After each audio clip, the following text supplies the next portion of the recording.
I think you got me in that shot. I get you. Nice. Here we are at a Andover basement project we just finished up.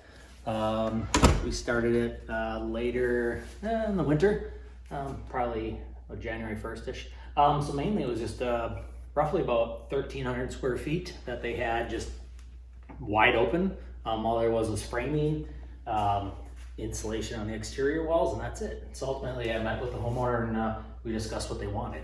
And the biggest thing, as you can see, we have a nice big living room, and then we have a nice little game room in the middle, with a bedroom on the back side with a nice walk-in closet. You can see there's a nice bar area. It's a dry bar area. We have a full bath down here for when they have guests that want to stay the night. I guess they can have that in here. So a couple of the bigger things is the homeowners did have, we ended up putting, when they had the house built, they had the in-floor radiant heat, which is nice. We got that all hooked up, so we have nice warm floors in there. We did take out all the fiberglass insulation, and we did the spray foam insulation, which is just a better product. You don't get all the moisture buildup and stuff like that. We did upgrade and insulate the entire ceiling, so kind of a soundproofing it from there. As you can see, we did 2 feature walls. So they really had an idea. They wanted to do a 10-foot TV down here, so we kind of bumped the wall out a little bit and gave it a little character on there. So we call it a little feature wall, which is just some paneling. And then we did kind of mirror that paneling over in the game room. Like I said, again, just to give it some character versus just having big flat walls and stuff like that. One other thing is our biggest thing is we wanted to match the trim to their main level. On that. The only thing we did is we did a better product, so it's a nice poplar base. We did a 5-inch base with a shoe on it.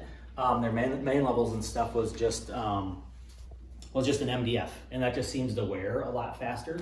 So we did put in a better trim on this. So it is the 3 1/4 casing and the 5 1/4 base on all that. We matched the upstairs with the 5 panel doors. Recess doors for that. So ultimately you get the cohesiveness of the upstairs and you come on down and get your nice enjoyable space down here. We did work with the homeowners and they wanted to do the audio stuff themselves, so I just let them do that. When there was time there, they ran the speakers and wires and all that fun stuff. Other than that, we had like I said, let them pick out the carpeting they wanted. We did the nice LVP flooring in here, so it's very durable, easy to clean. They do have a pool outside, so we kind of set it up that you can walk from outside inside to the bathroom and not have to worry about getting the floor wet and all that fun stuff. So here we are, just taking a little quick look at the bedroom that we were in here. Like it's roughly a little 10 by 14-ish. Nice walk-in closet. But then one thing we're kind of going around and around is like we have this big electrical panel, and it's like, what can we do to hide it? So the homeowner came up with a very good idea of let's just put a picture over it. So nice electrical panel that you can hide, and there you go, and now you don't have it. So it's kind of a good idea. That was one of the little things we ran into, is like, how do we make this look good without having it there? That ultimately, when we were designing this, there was a big load-bearing post right in the middle, and it's like, well, how can we incorporate that in there so it doesn't look weird? So ultimately, we made a little drop soffit on both sides, which kind of matched this existing height, which there's a big header across here, and then we filled in the base across there, so it kind of gives it purpose. And one more thing that we did is upstairs above the living room is their kitchen, and they have this huge island up there. Well, when it was built, it wasn't supported enough.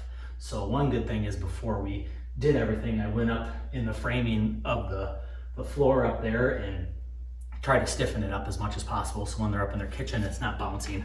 That's one of the things I don't like, is that. So it's kind of nice to look at some of the things, challenges you have, and how can you kind of incorporate them into what you want, and kind of make it look really nice from there, and then also kind of fix a couple things before you ultimately get the sheetrock on and get it finished, and then you're kind of done from there. But yeah, no, it was a fun project. A couple of things you come across, and you have to be able to pivot and change your idea a little bit, and at the end of the day, come up with a really good space.